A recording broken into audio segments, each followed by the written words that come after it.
Magnetic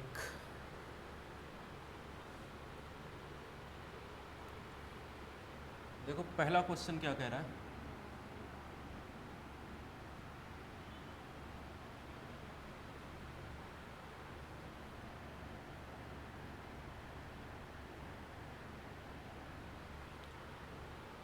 कौन सा vector quantity है। ठीक है, वेक्टर क्वांटिटी का मतलब क्या होता है, जिसमें डायरेक्शन हो। ठीक है, वेक्टर का मतलब होता है जिसमें डायरेक्शन भी हो प्लस मैग्नीट्यूड भी हो। ठीक है, तो यहाँ पर हमारे पास ऐसी कौन सी क्वांटिटी इनमें से आपको नज़र आ रही है जो जिसमें मैग्नीट्यूड भी है और डायरेक्शन भी है। ठीक है, तो वो है मैग्नेटिक फील्ड इंटेंसिटी। जहाँ पर भी इंटेंसिटी शब्द आए ना तो समझ जाना कि वेक्टर यही होगा। ठीक है, पोटेंशियल आ जाए स्केलर होगा, डेंसिटी आ जाए स्केलर होगा। ठीक है, परमेबिलिटी तो है ही स्केलर। हाँ, स्केलर का मतलब होता है जिसमें सिर्फ और सिर्फ मैग्नीट्यूड होगा, उसमें डायरेक्शन की समझ नहीं होगी। ठीक है, तो पहले क्वेश्चन का हमारा आंसर होगा क्या, मैग्नेटिक फील्ड इंटेंसिटी। हाँ हाँ, हिंदी में इनको सदिश बोलते हैं, सदिश। हाँ, वही वाली क्वांटिटी, ये आता है पेपर में, ये पूछा जाता है पेपर। ठीक है, नेक्स्ट क्वेश्चन करें, समझ में आ गया। और बहुत सारे जब क्वेश्चन प्रैक्टिस वाले लगाओगे ना तो इजीली क्लियर हो जाएगा कौन सा वेक्टर कौन के लिए। क्वेश्चन जनरली किसी का गलत होता नहीं है। ठीक है, सिंपल ही क्वेश्चन होता है। दूसरे नंबर का क्वेश्चन देखो क्या कह रहा है, एमएमएफ निकालने के लिए कह रहा है। एमएमएफ कितना होगा। ठीक है, दूसरे नंबर क्वेश्चन में एमएमएफ पूछ रहा है, कह रहा है 8 टर्न है। ठीक है, और 3 एम्पियर कैरी कर रहा है। तो हमें पता है कि एमएमएफ एफएम बराबर होता है एन इंटू आई। तो कितने टर्न्स हैं 8, कितना करंट है 3, कितना आ जाएगा 24 एम्पियर टर्न। सिंपल सी बात है। अब कहोगे सर इतना छोटा क्वेश्चन करा रहे हैं आप, आ जाता ही। ठीक है, जल्दीबाजी में ये भी गलत हो जाता है। तो जो एग्जाम का लेवल है उस हिसाब से क्वेश्चन है। नेक्स्ट क्वेश्चन क्या कह रहा है, magnetism of a magnet can be destroyed by. अभी पढ़ाएं, किसी भी चुंबक का चुंबकत्व तो कैसे खत्म किया जाता है। ठीक है, हिंदी में इसका मतलब ये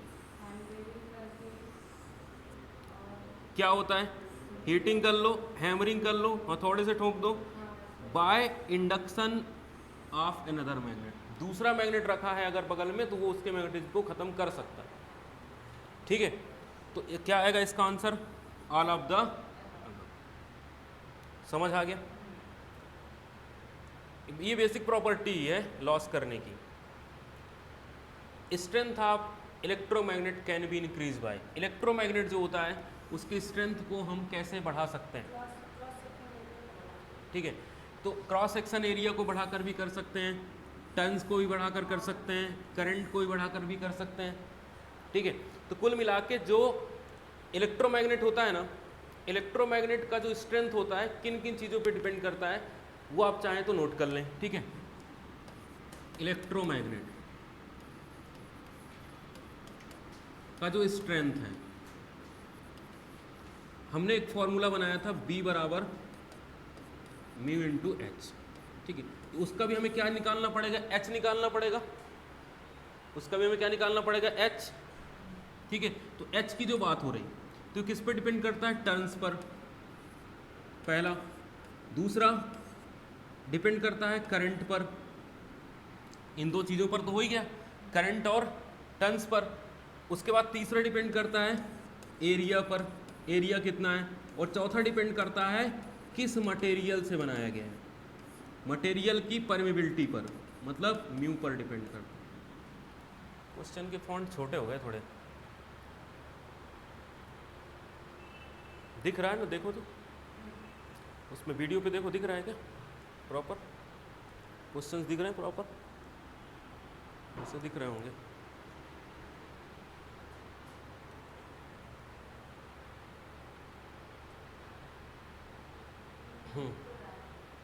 दिख रहा है। नेक्स्ट क्वेश्चन कह रहा है magnetic field exist around. Magnetic field किसके अराउंड एग्जिस्ट करता है, मतलब किसके अराउंड होता है। हिंदी में ऐसा पूछेगा कि किसके अराउंड होता है मैग्नेटिक फील्ड। तो हमें पता है कि अगर कोई कंडक्टर है उसमें से करंट जा रहा है तो उसके चारों ओर मैग्नेटिक फील्ड बन जाता है। तो कंडक्टर में करंट जा रहा है तो करंट है क्या, मूविंग चार्ज ही तो है, ठीक है। करंट में क्या होते हैं, मूविंग चार्ज। वैसे भी मैंने जब फर्स्ट क्लास में पढ़ाया था तो यही बताया था कि moving charge magnetic field create करता है, ठीक है। ये ओस्टेड का एक फेमस एक्सपेरिमेंट भी है जिसमें मूविंग चार्ज क्या करता है, मैग्नेटिक फील्ड क्रिएट करता है, ठीक है। इसकी पीडीएफ भेज दूंगा तो आप चाहो तो प्रिंट आउट निकाल के और इनको रिवाइज कर लेना अगर ज़रूरत पड़े तो।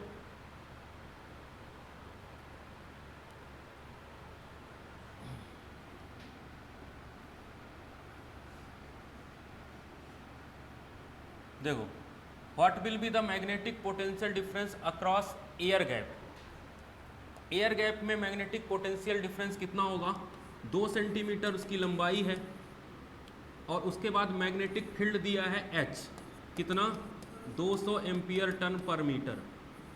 समझ में आया। तो हमें पता है कि जो Ni होता है यही तो क्या है, मैग्नेटिक पोटेंशियल। Fm ही तो मैग्नेटिक पोटेंशियल है, उसको हम लंबाई से डिवाइड करते हैं तो H आ जाता है। Ni हमें निकालना है, Ni बराबर H इंटू एल। H कितना है 200 एम्पियर टन पर मीटर में है, ठीक है। पर मीटर में भी होता है, हमेशा हम इसको पर मीटर में ही लेते हैं। अब इसमें कितने से डिवाइड कर, कितने से मल्टीप्लाई कर दो, लेंथ का, लेंथ दिया है 2 सेंटीमीटर। 2 सेंटीमीटर का मतलब क्या होता है, 2 सेंटीमीटर को हम मीटर में चेंज करेंगे तो हमें इसको कितने से डिवाइड करना पड़ेगा, 100 से। 100 से डिवाइड करना पड़ेगा तो इस 100 से इसका 100 कट गया, 2 दूना कितना आ गया, 4 एम्पियर टन, ठीक है। कितना आ गया, 4 एम्पियर टन। समझ में आ गया। ये बेसिक्स क्वेश्चंस हैं, बहुत ही बेसिक क्वेश्चंस हैं और ये आपको आने चाहिए करना, ठीक है।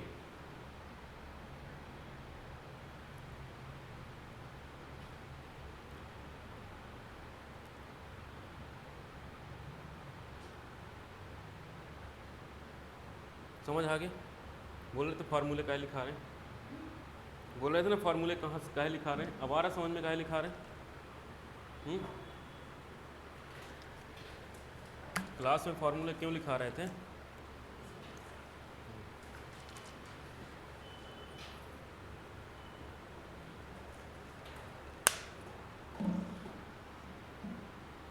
जितना ज़्यादा ऑब्जेक्टिव लगाओगे ना उतना ज़्यादा आपको सहूलियत मिलेगी मेन एग्ज़ाम में।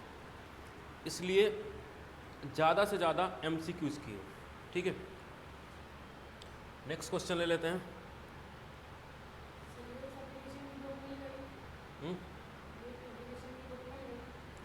मिल तो गए थे उस दिन।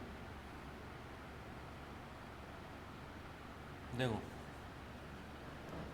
क्वेश्चन क्या कह रहा है, when an iron piece placed in magnetic field. जब आयरन पीस को मैग्नेटिक फील्ड में रखते हैं तो क्या होता है, तो सीधी सी बात है, अगर ये मैग्नेटिक फील्ड है, इस तरीके का मैग्नेटिक फील्ड ऐसे जा रहा था, ये हमने उठा के क्या किया, यहाँ आयरन का पीस रख दिया, तो अब मैग्नेटिक फील्ड मुड़ के इधर से जाएगा।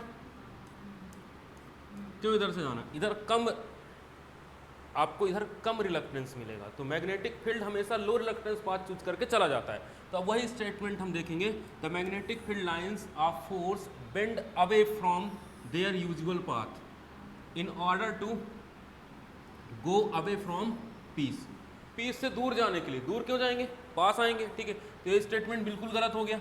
नेक्स्ट कह रहा है the magnetic line of force will bend away from their usual path in order to pass through the piece. Piece से जाने के लिए वो बेंड होगी, ठीक है। समझ आ रहा है मैग्नेटिक के क्वेश्चंस, ठीक है। ये ऐसे क्वेश्चंस मैंने उठाए हैं जिनके आने की पॉसिबिलिटी ज़्यादा से ज़्यादा है, ठीक है। इसका पीडीएफ आपको दे दिया जाएगा, ठीक है।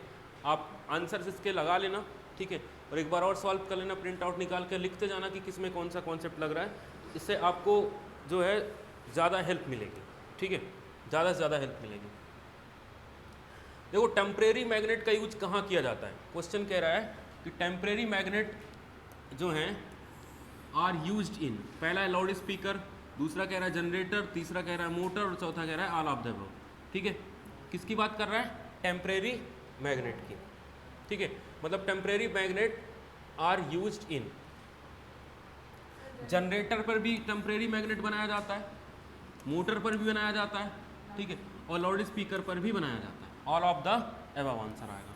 जहां पर हम टेम्परेरी रूप से किसी कॉइल को सप्लाई देते हैं, इस कॉइल को सप्लाई देते हैं आई, ठीक है, और यहाँ पर एन आई की वजह से पर्टिकुलर टाइम के लिए एक मैग्नेटिक फील्ड बनाया जाता है, उसको बोलते हैं टेम्परेरी मैग्नेट।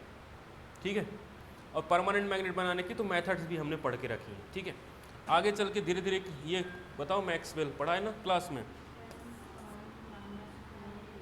एक मैक्सवेल बराबर कितना? 10⁻⁸ वेबर, है ना। अगर एक वेबर बराबर पूछता तो हम क्या लगाते? 10⁸ मैक्सवेल। समझ में आया? दोनों का एक दूसरे से विपरीत लगा देते हैं। कोई दिक्कत? नेक्स्ट आगे आते हैं। Which of the following is not a unit of flux? निम्नलिखित में से कौन सा फ्लक्स का यूनिट नहीं है?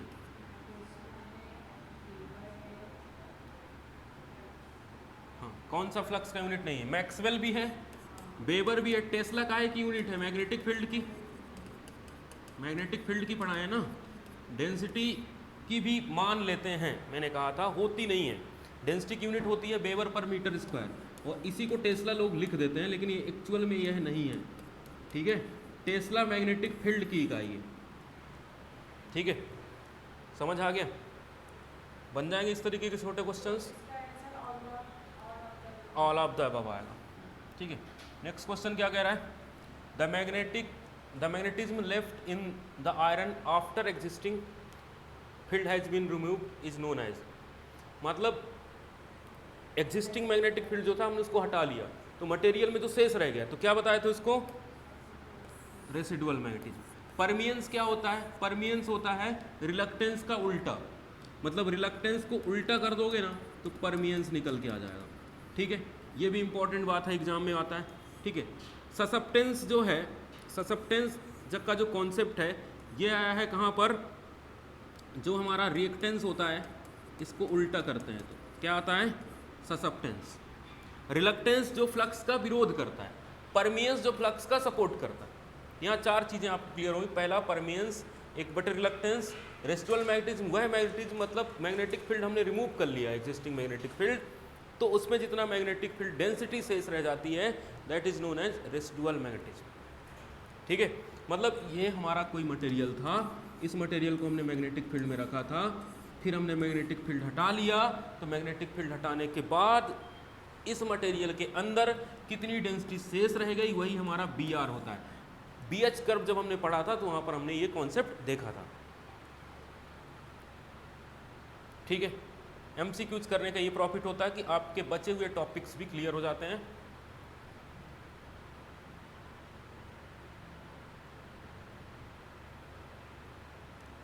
The material having low retentivity. Retentivity पढ़ाए रिटेंटिविटी? नहीं पढ़ाए हैं, कल ही पढ़ा दिए थे रिटेंटिविटी, आज नहीं पढ़ाए। रिटेंटिविटी जो होता है, मैंने क्या बताया था कि कोई भी मटेरियल कितने पावर तक रेसिडुअल मैग्नेटिज्म को रख सकता है। ठीक है, कितने पावर का रेसिडुअल मैग्नेटिज्म रिटेन कर सकता है। ठीक है, कल पढ़ाए थे। तो अगर लो है तो ये मैग्नेटिक मेमोरी नहीं बना सकता। ठीक है, मतलब मैग्नेटिक फील्ड मतलब परमानेंट मैग्नेट नहीं बना पाएगा। ठीक है, तो इसका यूज करेंगे हम काहे में? टेम्परेरी मैग्नेट बनाने। ठीक है, टेम्परेरी मैग्नेट बनाओ कुछ देर के लिए। टेम्परेरी मैग्नेट का कॉन्सेप्ट ही यही है कि जब तक हम चाहें स्विच दबा के रखें, मैग्नेट बना रहे, उसके बाद चला जाए। लेकिन ये तो याद कर लेगा, अगर रिटेंटिविटी ज़्यादा हो जाएगी तो याद कर लेगा। लो वाले कहाँ लगाओगे? Temporary magnet. बीक नहीं, बीक क्यों बनाएंगे हम, जरूरत ही क्या है उसकी? बीक मत लगाना, क्या आएगा? Temporary magnet. बीक में हमें ज़रूरत नहीं है। परमानेंट मैग्नेट बनाने के लिए रिटेंटिविटी हाई होनी चाहिए, इसमें रिटेंटिविटी क्या होनी चाहिए? हाई होनी चाहिए। ठीक है, नॉन ऑफ द अबव का कॉन्सेप्ट ही नहीं। देखो आगे आ ही गया। रिटेंटिविटी काहे के लिए? आ गया क्वेश्चन? रिटेंटिविटी काहे के लिए?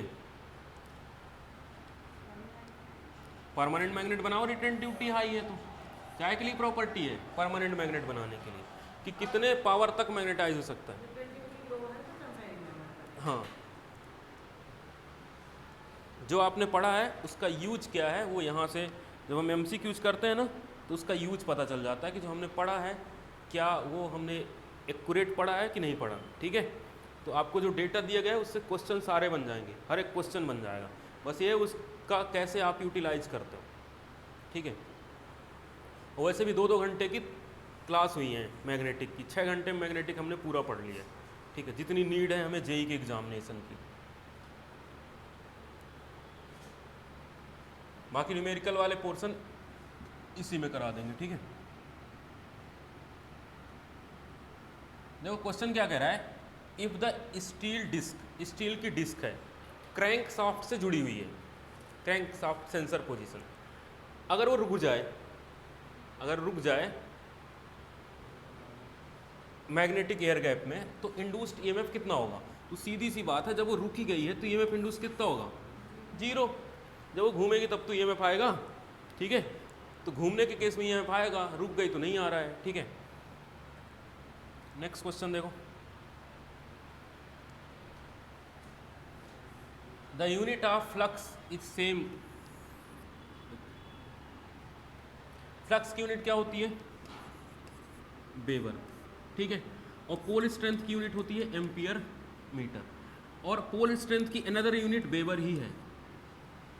ठीक है, तो ये पॉइंट नोट कर लो चाहो तो कि पोल स्ट्रेंथ की यूनिट क्या होती है? Ampere turn plus weber. Resistance का तो ओम है, रिलक्टेंस का क्या होता है? वेबर पर, नहीं, एम्पियर टन्स पर वेबर। रिलक्टेंस का क्या होता है? एम्पियर टन्स पर वेबर। ये लिखाई दिए, परमियंस को उल्टा कर लो, वेबर बटे एम्पियर टन्स। ठीक है, सभी का हो गया।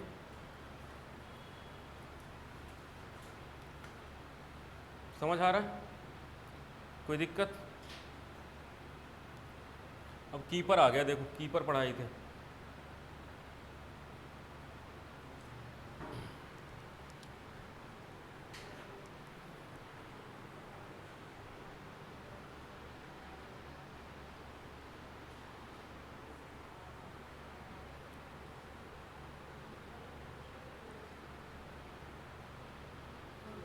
हो गया?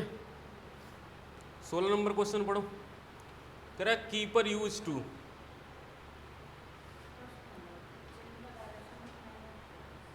मैग्नेटिक फ्लक्स, यही है।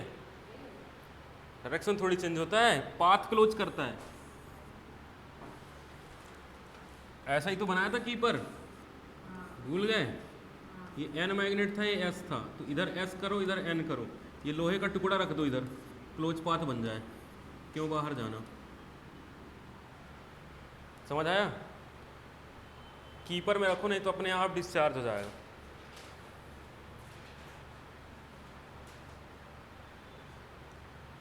परमानेंट मैग्नेट पढ़ो जरा, परमानेंट मैग्नेट के बारे में बात हो रही।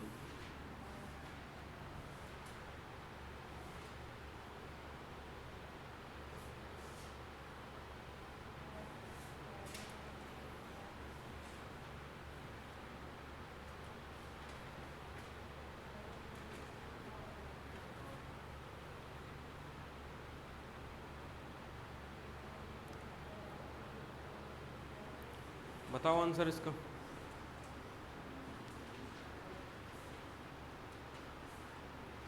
फटाफट बताओ, परमानेंट मैग्नेट की प्रॉपर्टी क्या है?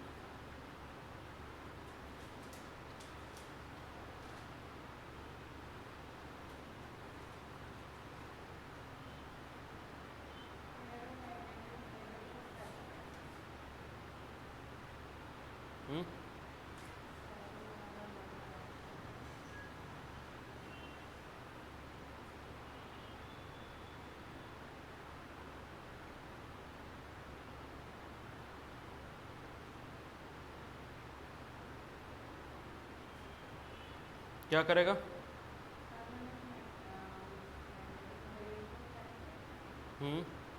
परमानेंट मैग्नेट किसको अट्रैक्ट करता है? फेरोमैग्नेटिक मटेरियल को, और थोड़ा सा किसको? थोड़ा सा डाया को, पैरा को, डाया को रिपल कर देता है। तो कुछ मटेरियल को क्या करेगा? रिपल करेगा, और कुछ को अट्रैक्ट करेगा। पैरा मतलब परमानेंट मैग्नेट का काम क्या है? मैग्नेटिक फील्ड बनाना, यही ना? क्या करना? मैग्नेटिक फील्ड बनाना। अब मैग्नेटिक फील्ड में अगर हम डाया मैग्नेटिक मटेरियल को रखते हैं तो इसको क्या करेगा? इसे हल्का सा रिपल करेगा, ज़्यादा तेज़ी से नहीं लेकिन हल्का सा रिपल करेगा। और पैरा को रखेंगे तो थोड़ा सा अट्रैक्ट करेगा, है ना? थोड़ा सा क्या करेगा? अट्रैक्ट करेगा। और अगर हम डाया को फेरो को रखेंगे तो फेरो को क्या करेगा? स्ट्रांगली अट्रैक्ट कर लेगा। ठीक है, स्ट्रांगली अट्रैक्ट कर लेगा। समझ में आ गया ना? कौन सा आएगा? A number. ठीक है, attract some substances and repel to others. कुछ को अट्रैक्ट, कुछ को रिपल कर रहा है, कुछ को अट्रैक्ट कर रहा है। चलो 18 नंबर का क्वेश्चन देखो क्या कह रहा है। बहुत ही प्यारा क्वेश्चन है ये, करवाए ना क्लास में इसको।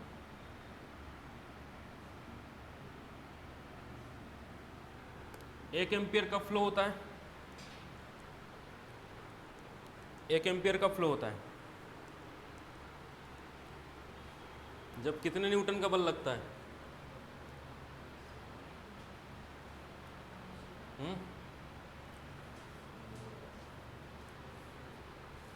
भूल गए हैं?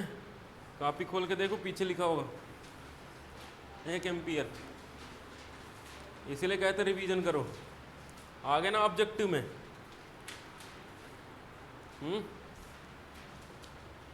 रिवीजन एग्जाम क्रैक करने की बेस्ट स्ट्रेटजी है। आ गया -7? ठीक है, अगर आप रिवीजन करेंगे तो एग्जाम में आपको कोई नहीं रोक सकता। ठीक है, समझ आया? भूल गया ना?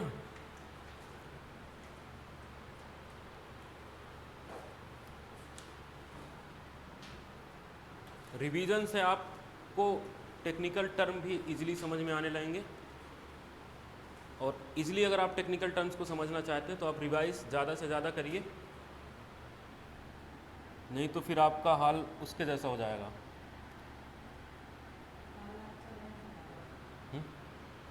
काला अक्षर भैंस बराबर तो है ही। ये क्वेश्चन करो, फिर बताते हैं किसके जैसा हाल हो जाएगा।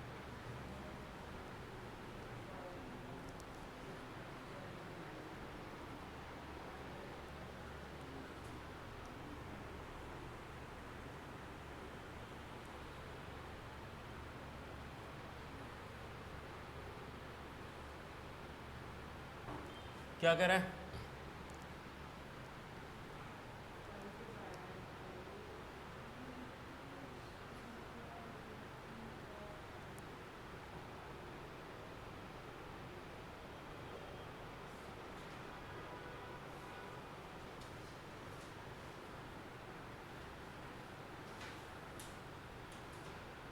सिंपल सा क्वेश्चन है, फटाफट करो। ये नहीं बन रहा है। कॉइल को हमने चेंजिंग मैग्नेटिक फील्ड में रखा,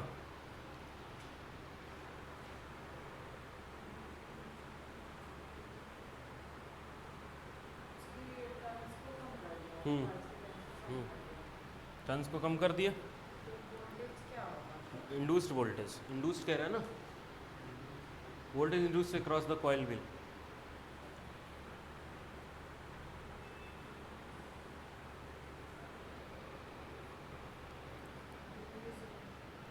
अरे E बराबर -NdΦ/dt तो पढ़ा है अभी, फैराडे का नियम, इसी को भूल गए। टर्न कम कर दो, EMF इंड्यूस्ड कम हो जाएगा, सीधी सी बात है।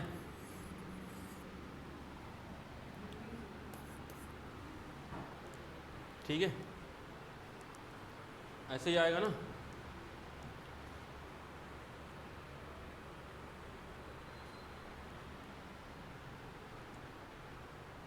क्लियर, आगे बढ़ें।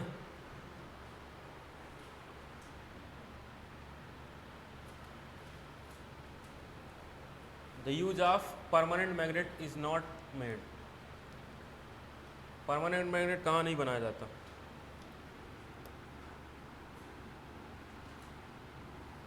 ट्रांसफार्मर में, एनर्जी मीटर में जो है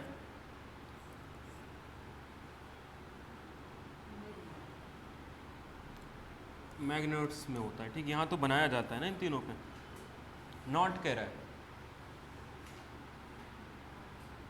इनमें टेम्परेरी मैग्नेट बनाया जाता है, ठीक है। एनर्जी मीटर में भी टेम्परेरी मैग्नेट बनाया जाता है। एनर्जी मीटर होता है ना, शंट कॉइल और सीरीज कॉइल, वहाँ पे भी टेम्परेरी मैग्नेट ही बनाया जाता है। लेकिन वहाँ पर magnet roots, the use of permanent magnet is not in. कहाँ नहीं होता? ट्रांसफार्मर में नहीं होता। परमानेंट मैग्नेट ट्रांसफार्मर में नहीं होता, ठीक है। नॉट मेड इन, ट्रांसफार्मर में नहीं होता, ये बात तो 100% सही है। एनर्जी मीटर की बात करें तो यहाँ परमानेंट मैग्नेट यूज किया जाता है ब्रेकिंग के लिए, ब्रेकिंग टॉर्क के लिए, याद है, ब्रेकिंग टॉर्क के लिए, ठीक है। लाउड स्पीकर जो है, लाउड स्पीकर, इसमें परमानेंट मैग्नेट यूज होता है, ठीक है। तो लाउड स्पीकर में भी परमानेंट मैग्नेट है, इसमें भी क्या आएगा? परमानेंट मैग्नेट आएगा। अब एनर्जी मीटर में ब्रेकिंग वाला आ गया, और मैग्नेटोड्स तो ये तो होते ही, मैग्नेटोड्स जो होते हैं इनमें तो ये तो परमानेंट मैग्नेट ही होते हैं, ठीक है। इसलिए इसका आंसर आएगा ट्रांसफार्मर, क्योंकि इसमें हम 100% से हो रहे हैं। हालांकि इसमें टेम्परेरी मैग्नेट भी यूज होता है, ठीक है, हाँ, इसमें टेम्परेरी मैग्नेट भी यूज होता है। इस वजह से उन्होंने ट्रांसफार्मर आंसर दिया होगा। उसका कारण क्या है कि ट्रांसफार्मर में 100% क्लियरिटी है कि हम परमानेंट मैग्नेट तो यूज नहीं करेंगे, लाउड स्पीकर में कर सकते हैं। नेक्स्ट क्वेश्चन देखो, डीगासिंग। डीगासिंग एक प्रोसेस होती है जिससे हम डीमैग्नेटाइज करते हैं मेटालिक पार्ट को, ठीक है, उसको बोलते हैं डीगॉसिंग। गॉस मतलब मैग्नेट होता है, डीगॉसिंग मतलब मैग्नेट क्या करना? कम करना। इम्प्योरिटीज नहीं, removal gases from material, remove metallic part. Remagnetize मतलब मैग्नेटाइज नहीं, डीमैग्नेटाइज करते हैं, ठीक है। किसको? मेटालिक पार्ट जो होते हैं उनको हम क्या करेंगे? डीमैग्नेटाइज। जो मेटालिक पार्ट है अगर उसमें मैग्नेट आ गया है तो हम उसको डीमैग्नेटाइज करेंगे, इसको कहा जाता है डीगॉसिंग, ठीक है। Air gap has, air gap has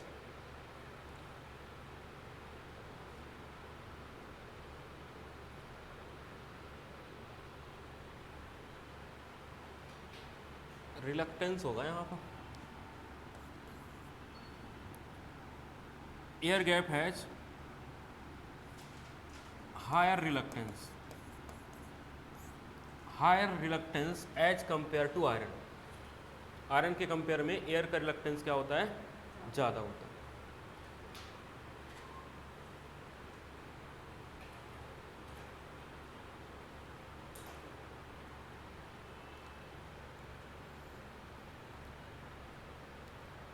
क्योंकि आयरन का, एक मिनट गलत हो गया ना ये, सही है। कह रहा है एयर गैप हैज रिलक्टेंस क्या होगा? Higher reluctance as compare to iron steel. सही तो है, हायर रिलक्टेंस ही होगा ना एयर गैप का, ठीक है, हायर ही आएगा। मैंने सोचा उल्टा तो नहीं लिख दिया स्टील वाला, क्योंकि जब ये दोनों लाइटें जलती हैं तो पूरा क्वेश्चन हम पढ़ नहीं पाते। Which of the following is ferromagnetic material, ये तो सीधा ही याद है। फेरोमैग्नेटिक मटेरियल कौन कौन होते हैं? हाँ, निकिल, कोबाल्ट, लोहा और स्टील, ये चार होते हैं ना। तो निकिल मिल गया यहीं पर, ठीक है। ये दोनों तो डाया हो जाएंगे। पैरा में थे ना एल्युमिनियम कॉपर, एल्युमिनियम कॉपर काहे में थे? पैरा में थे। ये मेटालिक पार्ट पैरा में आ जाएंगे।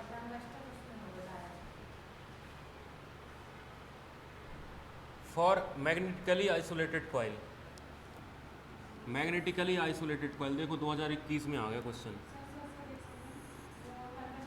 अब कहोगे सर SSC जो 2021 में तो हुआ ही नहीं, 2020 वाला 21 में हुआ ना।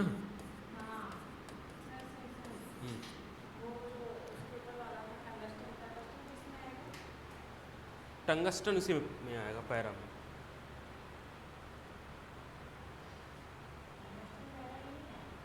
क्यों? पैरा है, फेरो मत जाओ। फेरो तो चार फिक्स हैं, उनके एलॉय आ जाएंगे। टंगस्टन मेटल है, ठीक है, पैरा में, ठीक है। अगर डाया का होगा तो फिर हम उससे परमानेंट मैग्नेट कैसे बना पाएंगे, ठीक है।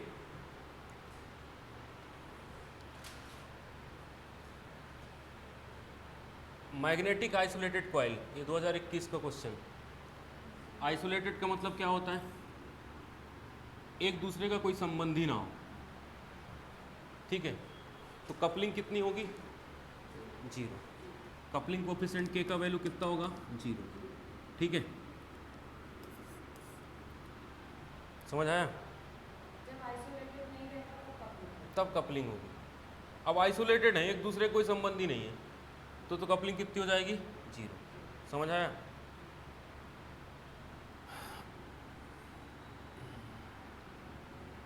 ये करो, ये क्वेश्चन करो। अभी और है क्या? अभी तो बहुत है। ये वाला करो। SSC क्वेश्चन उठा लिए थोड़े से, बस प्रैक्टिस कराने के लिए। व्यापम में कम ही क्वेश्चन आए हैं, तो अगर सिर्फ व्यापम की कराएंगे तो एक ही क्लास में हो जाएंगे सब।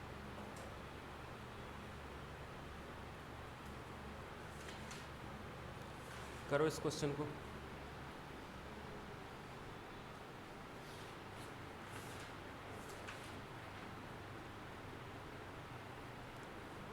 Two coil having self inductance of 3H and 2H respectively has a mutual inductance of 2H connected in series carrying current 4 ampere. Then the energy of magnetic field when the self inductance and mutual inductance are same direction.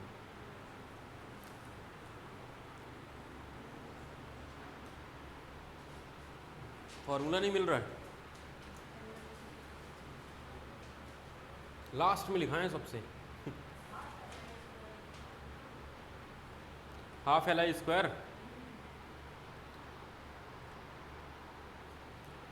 देखो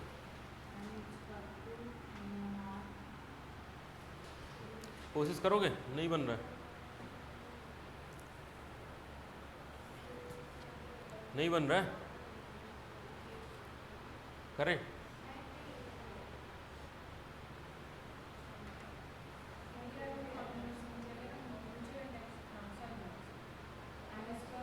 energy stored निकालने के लिए कह रहा है।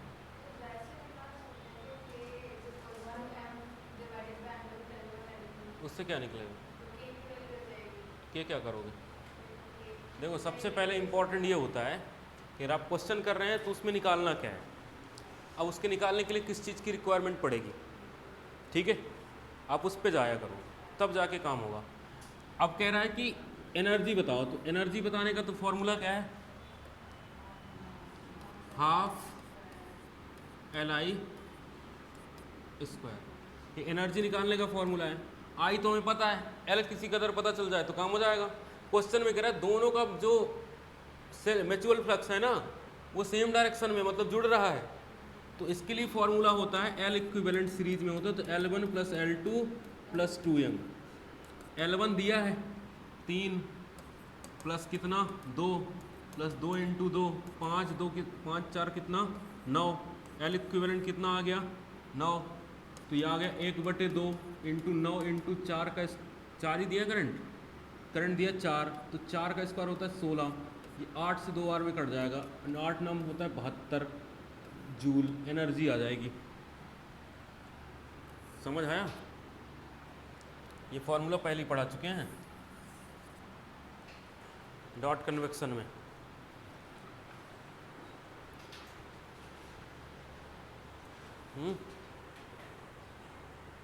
कोई दिक्कत?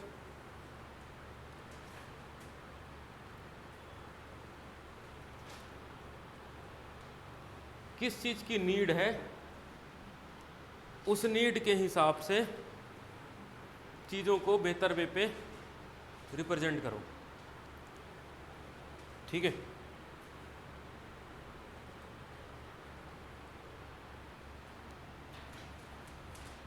आगे बढ़ें।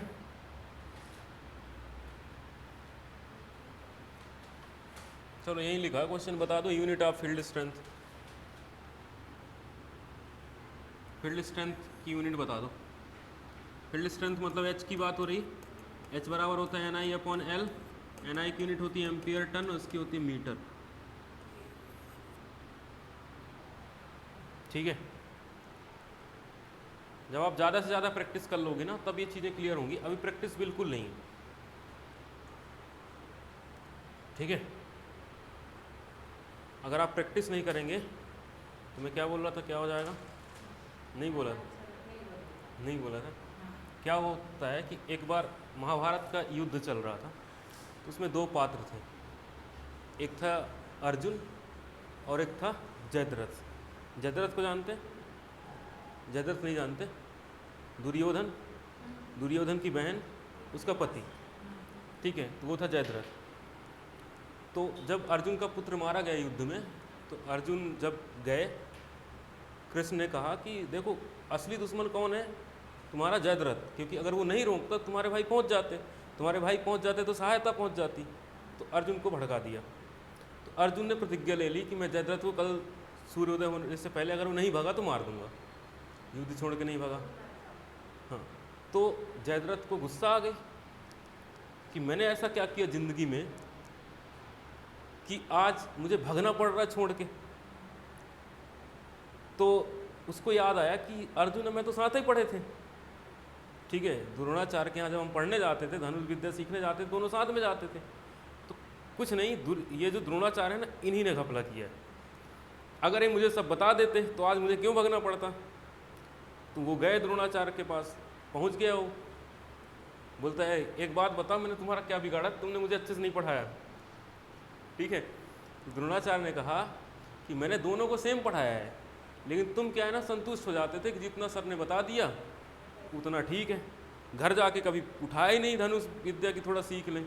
और अर्जुन को मैं जितना बताता था, घर में जाके वो दुगनी प्रैक्टिस करता था। उसने इतनी प्रैक्टिस कर ली है कि मुझे खुद भागना पड़ता है रथ छोड़ के। ठीक है, तो वो प्रैक्टिस नहीं करोगे तो आप भी जयद्रथ के जैसा हो जाओगे। ठीक है, जयद्रथ के जैसा हाल हो जाएगा। हाँ, फिर आपको मतलब भागना पड़ेगा युद्ध छोड़ के। ठीक है, नहीं तो फिर जान चली जाएगी। ये प्रैक्टिस का ही प्रभाव है कि जिसने सिखाया था वही उसके सामने नहीं टिक पा रहा था। मेन कारण था प्रैक्टिस, और कुछ नहीं था। ठीक है, समझ आया? तो प्रैक्टिस करो, नहीं तो क्या हाल होगा पता चली गया।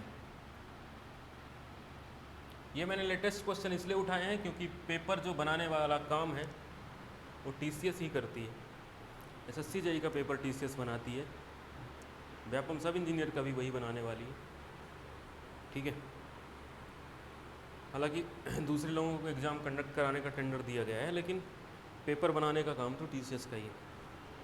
अब समझो इसमें, ए लॉन्ग स्ट्रेट कंडक्टर कितना करंट कैरी कर रहा है? 250 ampere. Find the magnetizing force at the distance of 5 centimetre from the conductor. अब समझो मैंने एक कॉन्सेप्ट बताया था कि अगर एक बहुत लंबा कंडक्टर है और यहाँ से दूरी है r, यहाँ पर आपको मैग्नेटिक फील्ड B निकालना है, तो B का वैल्यू होता है कितना, mu naught I upon 2 pi r, याद है क्या? ठीक है, ये B का वैल्यू होता है। अब हमें पता है कि H बराबर जो होता है वो होता है B upon mu naught, B upon mu, B बराबर H इंटू ए। अब इस B का वैल्यू जब हम यहाँ पुट करेंगे तो म्यू से म्यू कट जाएगा, I अपॉन कितना आएगा 2 पाई r। ये किसका फॉर्मूला आया, H का। अब इसमें हमें करंट दिया है कितना 250, 2 पाई दिया है, R कितना दिया है 5 सेंटीमीटर। अब इस 5 सेंटीमीटर को मीटर में कन्वर्ट कर लेना, क्योंकि हम SI सिस्टम में चलते हैं तो मीटर ही लेना पड़ता है, ठीक है। अगर आप मीटर नहीं लेंगे तो गड़बड़ हो जाएगा। तो मीटर मतलब कितना है 5 सेंटीमीटर, तो 5 सेंटीमीटर डिवाइड बाई 100 आ जाएगा, और ये हो जाएगा 5 दूनी 10 पाई। तो इस 10 से इसका एक जीरो काट सकते हैं, इसके 2 जीरो ऊपर चला गए, तो कितना आ गया, समझ आ गया? ये क्या आ गया आपका H, और H की यूनिट होती है एम्पियर टन्स पर मीटर। दूसरी बात, चलो अगर इनका यूनिट सेम नहीं होता ना तो हम यूनिट चेक करके भी आंसर लगा सकते हैं। अगर कभी ऐसा हो जाए कि आपको कुछ समझ नहीं आ रहा है, बस यूनिट याद है और यूनिट डिफरेंट दिया हुआ है, तो आप ऐसा भी कर सकते हैं, ठीक है।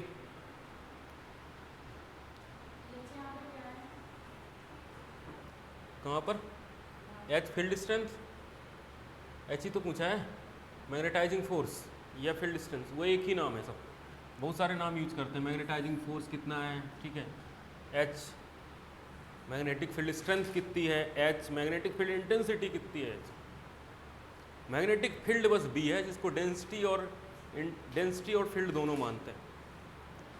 क्लियर है? चलो 2 क्वेश्चन और निपटा दें, हो गया ना। देखो कम एक क्वेश्चन में कितना टाइम लग गया।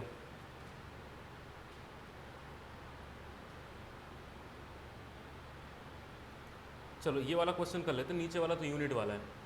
इस तरीके का क्वेश्चन दिया है, इसमें कह रहा है 110 वोल्ट फ्लक्स दिया है, 200 टर्न दिए हैं, कह रहा है कि मैक्सिमम फ्लक्स कितना होगा। तो आप लोगों ने एक फार्मूला पढ़ा होगा ट्रांसफार्मर के लिए, 4.44 phi maximum F into n पढ़ा है। तो यहाँ से फाई एम आ जाएगा E अपॉन 4.44, F 50 दिया है क्या, N कितने दिए हैं 200, ठीक है। E की वैल्यू इसको ऐसा लिख सकते हैं क्या, इनटू ऐसा, ये कट जाएगा इससे, ठीक है। ये इससे कितनी बार में 4 बार, ठीक है। 4 पंचे 20 और 20 दूनी 40, 1/, कितना आ रहा है 1/400 आ रहा है, आ रहा नहीं आ रहा है। ये फ्लक्स 5 मैक्सिमम। अब ऑप्शन चेक करो, मिली वेबर में दिया हुआ है ना, तो मिली वेबर में कन्वर्ट करने के लिए, जैसे वेबर है ये, तो मिली वेबर के लिए 1000 का मल्टीप्लाई कर लो, 1000 डिवाइड बाई 400, काटोगे तो 2 जीरो इसके कट जाएंगे, 2.5 मिली वेबर। समझ आ गया? ये भी क्वेश्चन भी बहुत अच्छे क्वेश्चन हैं। कोई समस्या? लास्ट क्वेश्चन है, इसको भी कर लेते हैं। बताओ जरा इसका आंसर। अभी पढ़ा है B बराबर म्यू इंटू H। अगर ये भी भूल गए ना तो फिर आप लोगों को संग पुष्पी की ज़रूरत है फिर, है ना, दिमाग बढ़ाने वाली आती नहीं, बोलते हैं ना कि मुझे भूल जाता है, बिना पढ़े पढ़ते हैं नहीं, भूल जाता है। ठीक है, चलो आज की क्लास ख़त्म करते हैं, कल इसी तरीके से और MCQs करा देंगे।